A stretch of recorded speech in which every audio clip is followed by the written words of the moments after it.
tes, oke. Oke, assalamualaikum warahmatullahi wabarakatuh.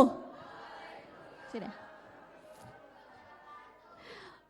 Sebenarnya saya agak gugup nih teman-teman di sini karena di depan saya ada ada guru-guru saya juga gitu. Jadi doakan saya ya bisa enjoy membawakan pembawaan hari ini, oke? Oke, langsung saja kayaknya kita langsung perkenalan aja, udah ada hintnya juga nih. Kok ada pakai baju hijau, kok kayak kita pakai seragam juga. Kalian masih gak teman-teman pakai baju hijau? Hari apa? Oh, sama berarti ya. Kalian mikir gak, kita ngolor ngidul aja kali ya. Kalian mikir gak kalau kita kayak pakai baju hijau itu kayak anak MI, madrasah gak sih? Oke, sambil kita ngomong seragam dulu nih, sambil flashback kali ya. Kalian kalaunya antara seragam Senin sampai Jumat, kalian suka seragam apa? Rabu yang mana? Kalau kami dulu Rabu masih sasirangan ya. Kalian apa? Batik ya. Batiknya warna apa? Biru. Kenapa kira-kira teman-teman jadi suka banget? Oh yang ini, oh ada contohnya, boleh berdiri. Oh boleh berdiri. Oh ini, oh itu. Jadi itu adalah salah satu contoh dari seragam hari Rabu ya. Karena feeling comfortable ya, lebih comfy.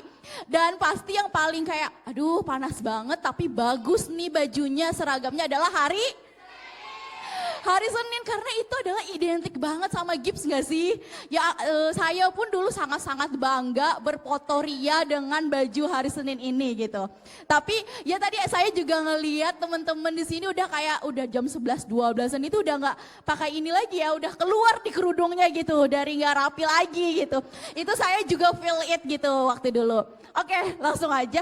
Pertama-tama izin Ustadz Alpi, Ujam, Miss Melda, Wawan, Mbak Ani, terus tuh Miss Rina juga itu adalah teman saya loh teman-teman. Tepuk tangan dulu dong buat teman-teman di sini. Jadi Mas Wawan, Mbak Ani sama Miss Nisrina itu adalah seangkatan saya. Saya dulu di SMA Gibbs itu di angkatan ketiga. Jadi bisa dibilang saya juga sepuh ya. Kami itu ada sepuh. Dulu asrama itu belum banyak, masih kekurangan air. Kami pernah mandi di gedung pendidikan. Itu udah strugglingnya gitu. Terus tuh banyak sih, pernah ada kejadian kebakaran, udah banyak nih ceritanya kalaunya friendship yang ada di SMA Gibbs gitu.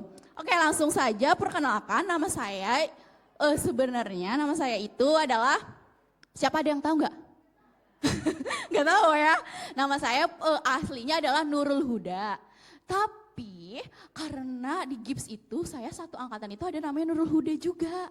Jadi karena supaya beda, nggak mungkin kan satu nama dipanggil Nurul, satunya Huda kayak gitu kan. Jadi saya dipanggilnya dulu adalah namanya bisa dipanggil dengan nyaman. Kalian panggil aja Kak Yuyu. Siapa? Kak Yuyu. Jadi Kak Yuyu ini juga kenapa sih jadi Kak Yuyu gitu kan? Kak Yuyu itu dulu juga dari teman-teman juga. Nah itulah pentingnya teman-teman ya. Teman-teman itu apalagi teman SMP, SMA dan kuliah itu sangat membentuk karakteristik kita. Membentuk latar belakang kita gimana nantinya, bagaimana solving problems dan sebagainya. Jadi Yuyu aja, kata Yuyu itu dari teman-teman saya loh teman-teman. Jadi sebelum saya sekolah di SMA Gibbs, saya juga mondok. Saya pesantren, anak santriwati di Darul Hijrah Putri. Ada yang Darul Hijrah Putri? Ada angkat tangan? Ada Darul Hijrah Putri? Wis ada ya? Ada. Ada. Oh iya? Oh Wisnya juga. Oke, kita sama-sama Darul Hijrah Putri ya. Nah, jadi saya dulu 3 tahun di Darul Hijrah Putri langsung pindah ke Gibbs. Padahal ya kalau diingat-ingat sama nih asrama juga kan, gak boleh megang HP, gak boleh berinteraksi dengan dunia luar. Tapi teman-teman percayalah itu sangat-sangat beda. Sangat beda-bedanya apa? Kalau di Darul Hijrah dulu saya itu memang tidur aja ya teman-teman saya. Kalau bahasa Banjarnya tuh kayak iwak karing. Kenapa kayak iwak karing? Berjejer, dalam satu kamar kami 20 orang. Gimana? Oh my God. Sedangkan kalau di Gibbs kita masih lebih produktif ya. Jadi lebih nyaman karena satu kamar 6 orang kan ya? 4 lagi, yang kelas 3 4 ya.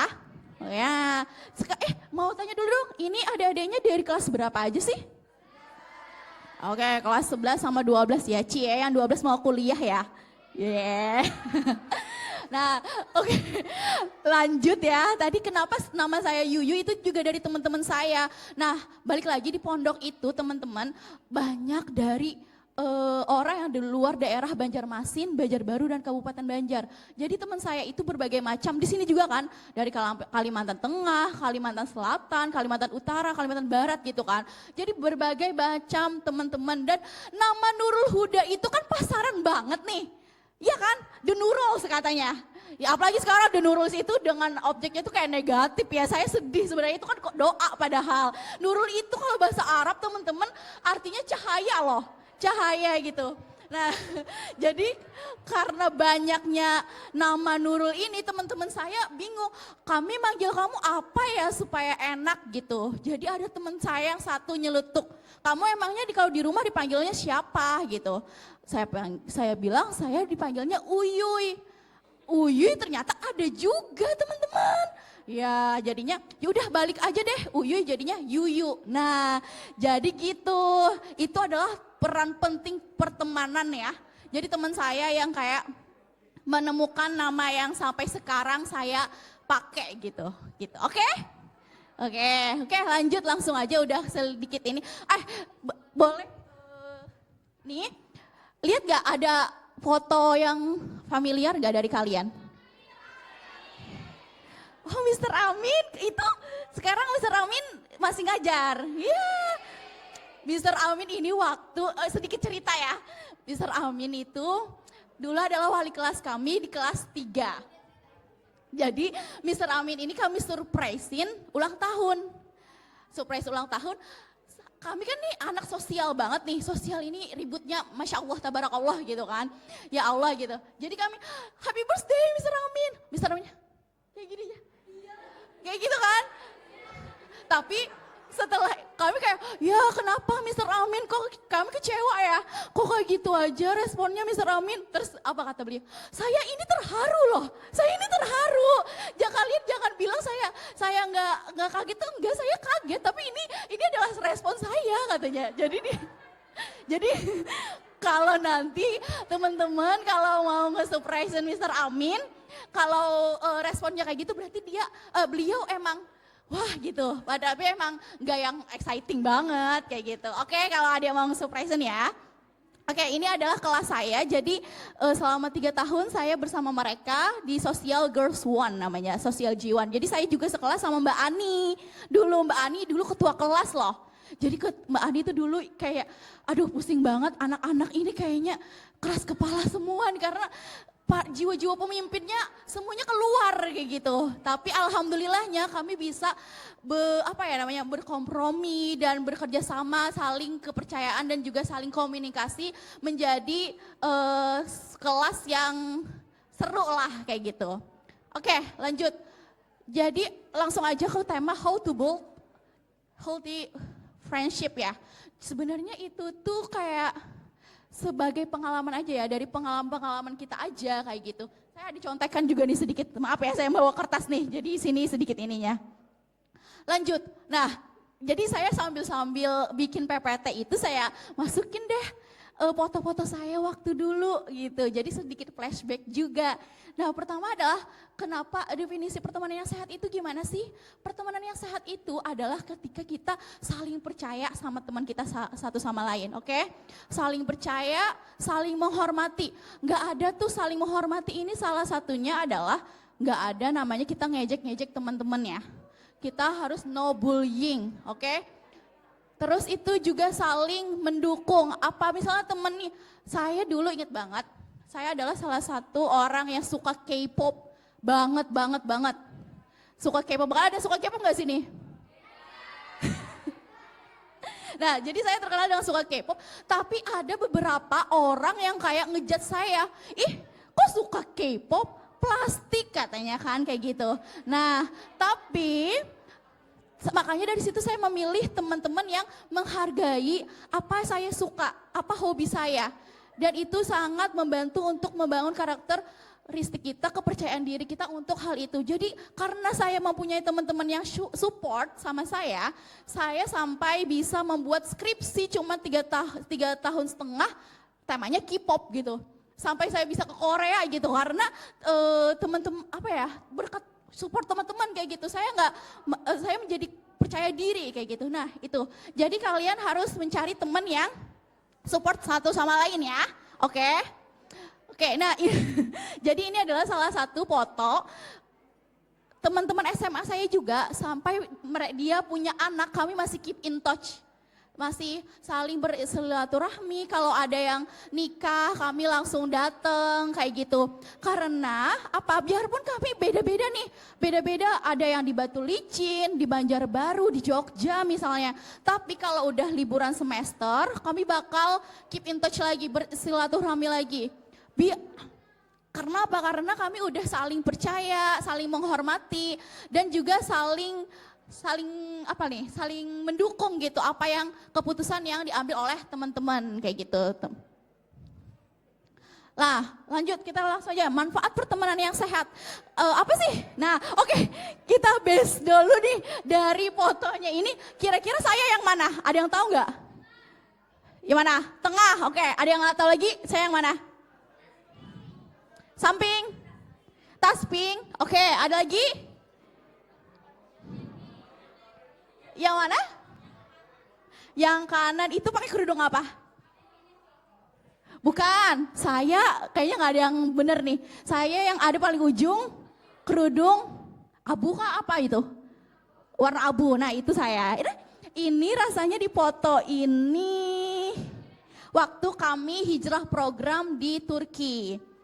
Wow, ya jadi itu kemarin tuh sama Ujum ya, kita ke Turki sama Wawan, sama Anis Rina gitu. Jadi kami dulu angkatan ketiga itu yang pertama kali ke Turki dan umroh. Itu agak challenging juga teman-teman karena saat itu lagi marak-maraknya bom padahal. Lagi marak-maraknya bom, tapi ingat banget Mr. Andi kalau nggak salah bilang kalau kayak gini kita kalau niatnya untuk menuntut ilmu, mencari ilmu, insya Allah ada aja jalannya katanya kayak gitu. Dan alhamdulillahnya sampai kami ke Turki itu aman banget teman-teman. Malah kami enjoying, malah kami belajar tentang historical Turki yang sangat-sangat amazed banget saat itu. Oke, ini kalau kalian kemarin waktu yang kelas 12 kemana? Oh sih, wah. Jepang. Wah, exciting banget ya. Keren banget ya, apalagi Jepang ya. Oke, udah ya kemarin ke Jepangnya? Seru ya? Oke, nanti nextnya kalian ke Jepangnya pakai uang sendiri ya? Bisa? Bismillah ya? Bisa, oke. Oke, nah itu juga saya mau sedikit cerita. Jadi dulu tuh ingat banget saya waktu di kuliah ditanyain kan kayak siapa di sini anak yang pernah ke luar negeri katanya kan kayak gitu. Terus saya dengan pedenya nih, saya Pak, saya pernah ke Turki kayak gitu kan. Terus ditanya dosen saya, emang kamu ke luar negeri pakai uang siapa? Saya langsung menciut, uang orang tua Pak kayak gitu. Nah nanti kamu pakai uang sendiri ya katanya kayak gitu. Terus saya jadi motivasi jadi saya nabung-nabung karena saya suka ke Korea ya. Jadi saya kemarin alhamdulillah bisa ke Korea teman-teman.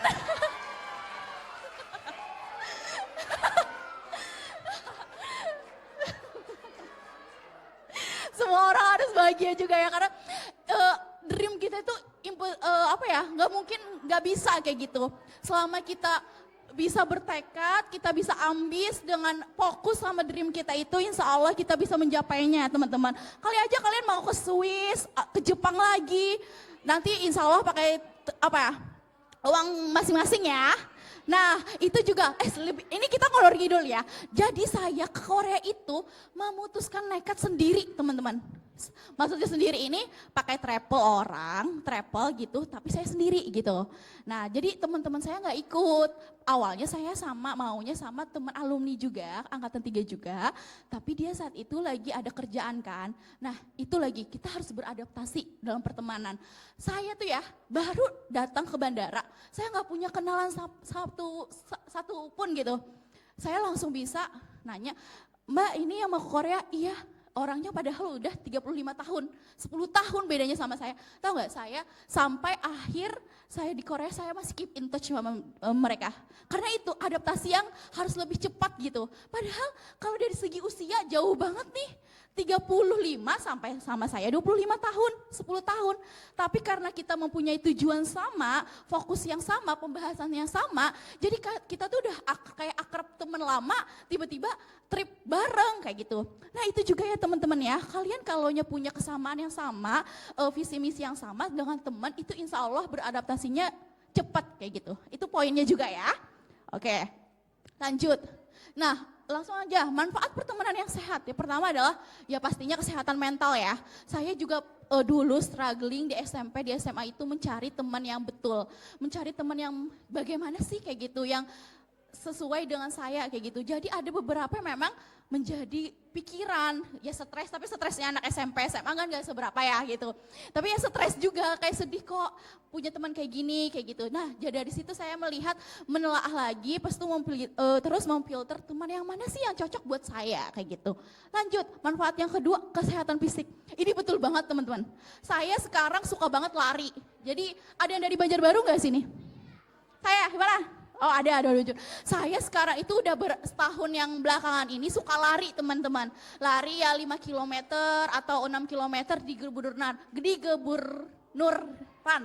Nah itu juga karena banyak teman-teman yang ikut, support teman-teman saya gitu. Awalnya saya cuma jalan kaki, terus itu kayak teman-teman saya, ayolah pelan-pelan kamu lari katanya. Gak apa-apa dari 3 kilo aja dulu, 4 kilo. Terus saya lari, teman-teman saya itu supportive-nya kayak gini. Langsung kayak cuma 3 kilo, dengan kecepatan yang lambat, mereka it's okay yuk, it's okay, kamu bagus, kamu udah hebat banget. Nah karena kita di word of affirmation sama teman, itu benar-benar memboost semangat kita. Oh teman aku udah bangga nih sama aku, kayak gitu. Jadi aku langsung kayak gitu. Nah itu adalah salah satu support teman itu sangat penting teman-teman. Kebahagiaan dan kesuksesan ya. Lanjut, nah design of healthy friendship itu apa sih? Tanda-tanda kamu ada di friendship yang healthy gitu. Yang pertama empathy. Empathy ini emang bagus, emang penting banget. Jadi saya dulu pernah ada cerita juga waktu di asrama teman-teman. Saya sekamar nih sama teman saya ini bercerita, benar-benar ceritanya itu plot twist. Plot twist kayak drama. Hah, jadi kamu ini? Iya, jadi dia nangis, tahu nggak, kami satu kamar nangis juga. Karena apa? Karena kami mempunyai empati sama dia gitu. Kami merasakan apa yang dia rasakan. Itu sangat penting dalam pertemanan ya teman-teman. Kamu harus empati apa yang teman kamu rasakan gitu. Yaudah, kayaknya hug each other, bisa peluk temannya di sebelah dulu. Itu adalah salah satu untuk cowoknya nggak mau. Kompak aja, kompak sama temennya. Nah, itu adalah salah satu salah satu untuk ini ya. Kedua adalah open communication and honesty. Jadi kamu harus jujur sama teman kamu, misalnya ada sifat dari teman kamu yang kayaknya aku nggak suka deh, kurang suka deh kayak gitu. Nah jadi kalian bisa membicarakannya lagi. Dan terakhir pastinya harus get to know yourself and your value dulu. Kamu harus tahu diri kamu dulu sebelum bisa membuat healthy pertemanan gitu, healthy friendship. Kamu harus kayak healthy myself gitu ya. Jadi aku harus sehat dulu dalam kesehatan fisik dan batinku dulu kayak gitu. Jadi kalau kita tahu apa kita mau, kita sama teman itu mengharapkan apa sih kayak gitu. Kita maunya timbal balik dari teman itu apa sih? Baru kita bisa mencari teman yang memang sesuai dengan kita, yang menjadikannya itu long term dan juga friendship yang healthy kayak gitu. Lanjut. Nah, di sini ada Wawan gak ya? Gak ada ya, Wawan? Gak ada ya, kita beda ini ya, panitia ini ya. Tahu gak ini di mana? Ini di atas ini loh. Gedung ini belum dibangun saat itu waktu kami foto album, itu belum dibangun. Jadi kami ceritanya pura-pura kayak ini, foto sosokan badass gitu loh di atas ini. Nah, ini adalah seragam kami hari Rabu, teman-teman. Gitu. Nah, oke, lanjut aja cara membangun pertemanan yang sehat tadi kayaknya sama aja. Oke, ini mengatasi tantangan dalam pertemanan. Jadi ini adalah salah satu teman saya yang sekarang dia udah jadi ajudan pejabat gitu. Nah dan ini yang benar-benar ibaratnya saya udah temenan sama dia ini dari SMP sampai sekarang dia alhamdulillahnya ya takdir tuh ada aja kami sampai kerja pun deketan gitu sama-sama di bagian pemerintahan. Jadi kami juga kalau ngobrol itu masih apa ya masih selalu nyambung kayak gitu karena banyak pembahasan yang bakal kami pembahasan yang bakal kami bicarakan kayak gitu. Itu adalah ini Yunisa namanya teman saya dari SMP sampai sekarang saya masih keep in touch terus sama dia. Jadi kalau dia udah off dari kerjaannya dia pasti ngubungin saya, ayo kita bareng hangout kayak gitu. Jadi itulah itu teman-teman. Kalian ya orang-orang asrama itu kayaknya kalau melihat dari saya bandingkan dengan teman-teman saya yang di luar itu kalau kita di asrama ini lebih keep in touch-nya lebih kuat banget teman-teman. Itu kalian harus mensyukuri hal itu ya. Karena dulu saya di Jogja, saya kuliah di Jogja dulu ya. Bukan di UGM tapi saya itu kami mempunyai namanya Alastra. Alastra itu dia ikatan alumni SMA GIPS yang ada di luar daerah gitu. Jadi di Jogja ada Alastra. Nah jadi saya ibaratnya kan namanya di Jogja saya nggak punya keluarga. Rumah saya itu adalah teman-teman saya. Jadi saya setiap minggu pasti pulang ke rumah mereka kayak gitu. Kita kayak girls night out kayak gitu. Jadi kayak benar-benar teman-teman di asrama itu adalah teman-teman yang bakal membangun kalian untuk menjadi menemani kalian dalam kehidupan ini kayak gitu. Oke. Nah ini komunikasi efektif itu kayak gimana sih? Dalam pertemanan healthy itu kita harus adanya komunikasi. Komunikasinya apa yang pertama? Yaitu adalah mendengarkan dengan sesakma. Nah ini ya, saya melihat ada yang kayak orang kita bercerita dengan exciting kayak gitu. Ternyata orang yang kita pengen cerita itu dia nggak exciting. Itu kesel nggak sih? Kesel, sedih nggak? Sedih. Nah jadi harusnya kita sebagai teman itu harus mendengarkan dengan sesakma ya. Kita harus exciting juga nih mendengarkan apa sih ceritanya kayak gitu. Lanjut ada berbicara dengan jelas. Jangan berbicara dengan bahasa yang tidak jelas ya. Nah terus kita memberikan umpan balik, memahami perspektif teman. Nah ini juga memahami perspektif teman itu penting guys. Jadi misalnya dia ini melakukan bad something gitu kan ya, itu kita nggak bisa langsung ngejudge, kamu nggak boleh kayak gini, astagfirullahaladzim, jangan kayak gitu ya. Tapi kita harus melihat perspektif, kenapa sih dia jadi ngelakuin itu, gimana sih caranya supaya dia nggak ngelakuin itu. Jadi kayak gitu, jangan langsung ngejudge orang ya teman-teman, oke? Oke, ini adalah salah satu foto kami, ada kenal juga nggak dari sini? Ada? Nggak ada, ini ada salah satu Mbak Dea, kayak dia juga kerja di ini ya, di Politeknik Hasnur ya nih ya. Nah, ya di situ. Nah, jadi ini waktu kami di Hagia Sophia di Turki. Jadi kami nongkrong di Hagia Sophia kayak gitu. Jadi ini adalah teman-teman saya juga. Nah, kalau ini adalah menghargai perbedaan. Betul ini teman-teman. Saya sudah selama bekerja ini saya pernah kerja dengan orang yang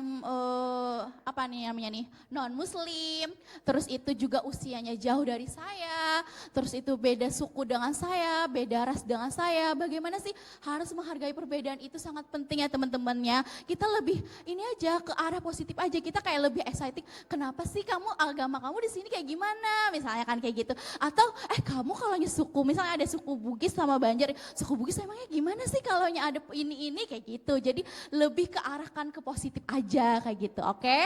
Nah ini adalah teman saya juga waktu di SMP kayak gitu. Jadi saya lebih keep in touch juga dengan teman-teman saya ini. Nah lanjut, menjaga komitmen dan loyalitas dalam pertemanan. Ini penting banget ya. Jadi gak apa-apa kita nggak setiap hari chatan sama teman-teman. Gak apa-apa kita nggak fit callan sama teman-teman kayak gitu. Tapi alangkah baiknya kita bakal kayak, sebulan sekali, kita nongkrong yuk gitu. Kita melakukan hal yang sederhana. Apa kayak, kalau saya sama teman SMP saya itu keep in touch-nya, kami berbagi makanan ke jalan kayak gitu. Jadi seharian kami bakal masak bareng di rumah salah satu teman kami. Jadi habis itu baru kami membagikannya ke jalan-jalan gitu yang membutuhkan. Nah itu kan nggak harus nongkrong gitu, tapi melakukan hal yang bermanfaat gitu bersama teman-teman. Ini kalau ini teman-teman saya waktu di Yogyakarta. Jadi ini Persatuan Mahasiswa Kalimantan Selatan di Yogyakarta. Ini ada pawai budaya. Jadi kami pakai baju-baju adat dari Kalimantan Selatan. Nah itu juga ya. Jadi itu juga membuat kita seru. Kenapa harus kayak kata Mbak Adi tadi, kita harus jadi mahasiswa atau orang yang berperan aktif dalam segala bidang kayak gitu. Karena banyak pengalaman yang bakal kita ambil dan juga banyak foto-foto ya, kenang-kenangan yang bisa kita ambil gitu. Oke, sekian dari saya. Mungkin ini kesimpulannya adalah jika kamu bisa menjaga saling mendukung, kepercayaan, dan juga selalu keep in touch sama temen ya, itu adalah hal yang penting banget. Oke, sekian dari saya. Terima kasih. Mohon maaf ya kalau banyak salahnya.